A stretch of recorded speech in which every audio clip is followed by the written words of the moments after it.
Hello everyone, आप देख रहे हैं चैनल अमीन इन्फो। दोस्तों, आज की इस वीडियो में हम बात करने वाले हैं एसओएल एडमिशन क्राइटेरिया के बारे में। एसओएल में जो यूजी कोर्सेज होते हैं, अगर आप क्लास 12 के बाद यूजी कोर्सेज में एडमिशन लेना चाहते हो एसओएल के अंदर, तो उसका क्या क्या क्राइटेरिया है, एलिजिबिलिटी क्या होती है, एडमिशन प्रोसीजर क्या होता है, डॉक्यूमेंट्स कौन कौन से रिक्वायर होते हैं, और इसके अलावा हम बात करेंगे कुछ जनरल इन्फॉर्मेशन एसओएल से रिलेटेड ही, जो कि आपको एडमिशन लेने से पहले पता होनी चाहिए। तो चलिए शुरू करते हैं इस वीडियो को। सबसे पहले हम बात करते हैं दोस्तों कि एसओएल के अंदर कौन कौन से कोर्सेज यूजी लेवल पर ऑफर होते हैं। यहाँ पर आपको BA programme, BCom programme, BCom honours, English honours और पॉलिटिकल साइंस ऑनर्स, ये 5 कोर्सेज यूजी लेवल पर एसओएल ऑफर करता है। यहाँ पर एक चीज़ मैं आपको बता दूँ, एसओएल हो या डीयू रेगुलर हो या एनसीवेब हो, ये जो कोर्सेज मैंने आपको बताया जो कि एसओएल ऑफर करता है, इन सभी कोर्सेज का जो सिलेबस है वो रेगुलर, जो बच्चे रेगुलर में सिलेबस पढ़ते हैं या एनसीवेब में पढ़ते हैं या एसओएल में पढ़ते हैं, सिलेबस सबका सेम होता है। 2019-20 सेशन से एसओएल के अंदर सीबीसीएस का सेमेस्टर सिस्टम था, उसके बाद से ही सिलेबस तीनों ब्रांचेस का सेम है। अब यहाँ पे हमारी बारी आती है कि इन सभी कोर्सेज का जो एलिजिबिलिटी क्राइटेरिया है वो क्या रहता है। सबसे पहले हम बात करते हैं बीए प्रोग्राम की और बीकॉम प्रोग्राम की। जी हाँ, जो प्रोग्राम कोर्सेज हैं बीए प्रोग्राम और बीकॉम प्रोग्राम, उनका एलिजिबिलिटी क्राइटेरिया बिल्कुल सेम है। तो भाई क्या है, आपके क्लास 12 में 40% मार्क्स होने चाहिए अगर आप जनरल कैटेगरी से हो। जनरल कैटेगरी वालों के लिए क्लास 12 में 40% मार्क्स, ओबीसी के लिए क्लास 12 में 36% मार्क्स और पीडब्ल्यूडी के लिए आपको जो है 5% का रिलेक्शन यानी कि 38% मार्क्स चाहिए। वहीं अगर आप SC/ST से आते हो तो आपको सिर्फ पासिंग मार्क्स चाहिए। जी हाँ, SC/ST कैटेगरी वाले बच्चे किसी भी कोर्स में अप्लाई करें, उनको सिर्फ पासिंग मार्क्स चाहिए अपने क्लास 12 में। तो ये मैंने आपको फिलहाल बीए प्रोग्राम और बीकॉम प्रोग्राम की एलिजिबिलिटी क्राइटेरिया बता दी। अब यहाँ पे हमारी बारी आती है, जो पहले हम बात कर लेते हैं ऑनर्स कोर्सेज की, बीए ऑनर्स कोर्सेज की। तो पहले हम बात करते हैं पॉलिटिकल साइंस ऑनर्स की।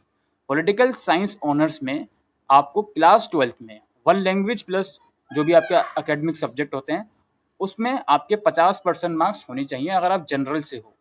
SC/ST से हो तो again no percentage requirement. OBC से हो तो 50% का 10% रिलैक्स कर दो, यानी कि 45% मार्क्स ओबीसी वालों को चाहिए, और पीडब्ल्यूडी वालों को आप 5% रिलैक्स कर दो जनरल से, यानी कि 47.5 मार्क्स आपको चाहिए। एक बहुत ही इंपॉर्टेंट चीज़ जो कि आपको समझनी है, बीए ऑनर्स पॉलिटिकल साइंस में वोकेशनल स्ट्रीम वाले बच्चे अप्लाई नहीं कर सकते। अगर आप वोकेशनल स्ट्रीम से आते हो, क्लास 12 में आपके पास वोकेशनल सब्जेक्ट्स थे, तो आप उसमें अप्लाई नहीं कर सकते बीए ऑनर्स पॉलिटिकल साइंस में। ठीक है जी। अब आती है हमारी बारी बीए ऑनर्स इंग्लिश की। बीए ऑनर्स इंग्लिश का क्राइटेरिया आपको बहुत ही ध्यान से समझना है। काफ़ी बच्चे गलती कर देते हैं समझने में और अप्लाई कर देते हैं, उसके बाद उनका एडमिशन रिजेक्ट कर दिया जाता है।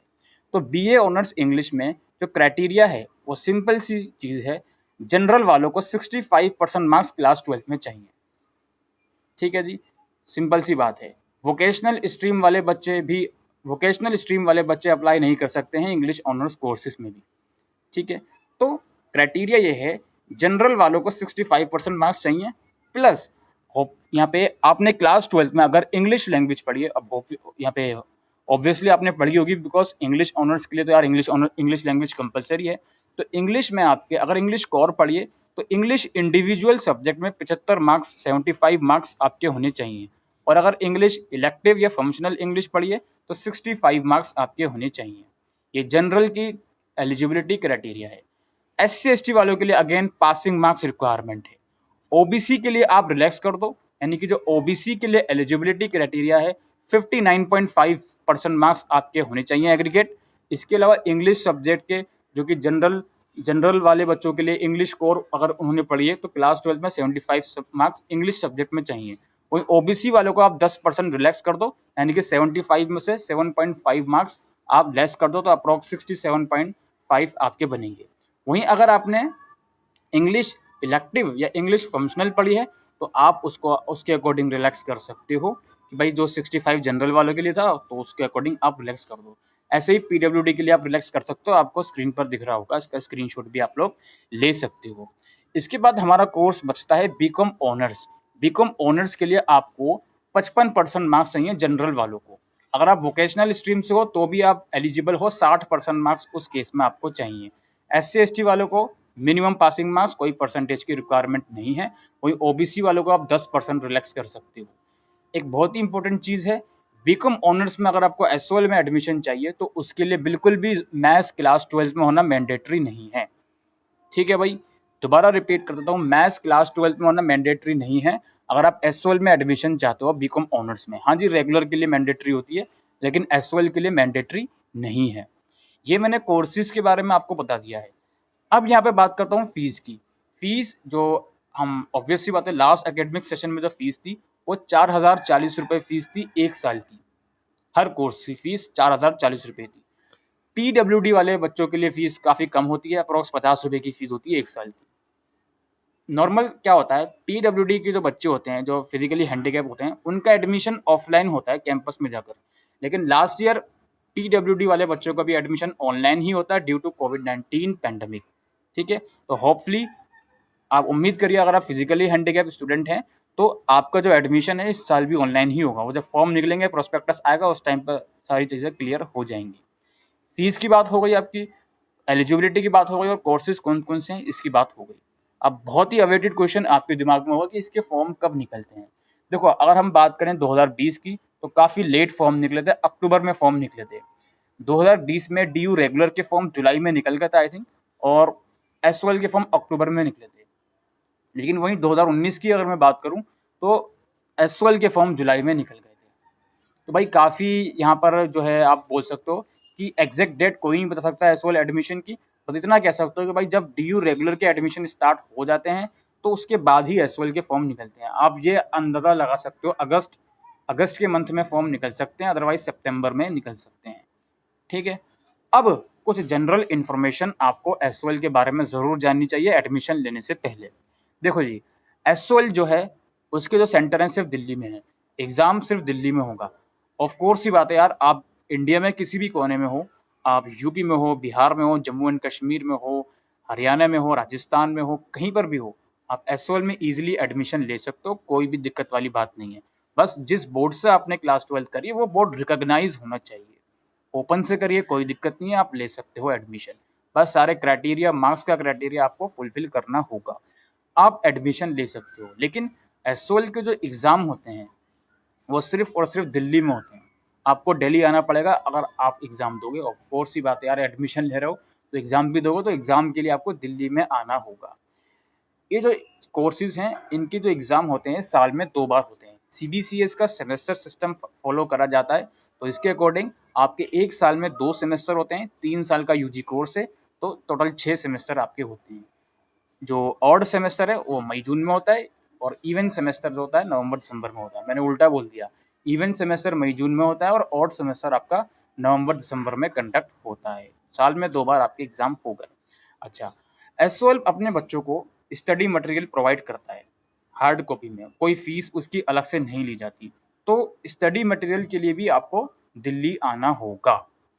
ठीक है, अच्छा, बहुत सारे बच्चे दिल्ली यूनिवर्सिटी के टेन्योर के पीछे भागते हैं कि भाई टेन्योर परचेज कर लो तो हम पास हो जाएंगे।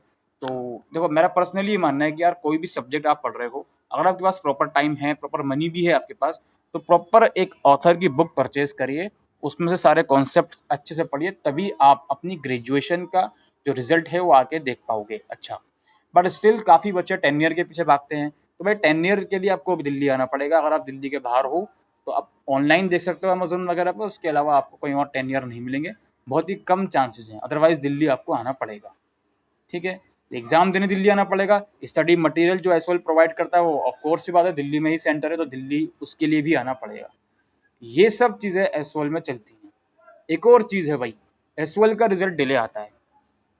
सिंपल सी बात है, एडमिशन लेने से पहले आपको ये पता होनी चाहिए कि भाई SOL के एग्ज़ाम सारे रेगुलर बच्चों के साथ हो रहे हैं, लेकिन SOL का रिज़ल्ट हमेशा से, ये SOL का इतिहास रहा है कि वो लोग अपना रिज़ल्ट डिले निकालते हैं। अब इसके ऊपर में ये चीज़ सही है या गलत है वो अलग मैटर ऑफ डिस्कशन है, लेकिन काफ़ी बच्चे क्या होते हैं, फाइनल ईयर में अपने होते हैं और उनका रिजल्ट टाइम पर नहीं आ पाता है तो वो बैंकिंग के फॉर्म नहीं अप्लाई कर पाते, यूपीएससी के फॉर्म नहीं अप्लाई कर पाते, इग्नू से मास्टर्स करनी होती है उनको, इग्नू में रिजल्ट की रिक्वायरमेंट होती है, उसमें नहीं अप्लाई कर पाते।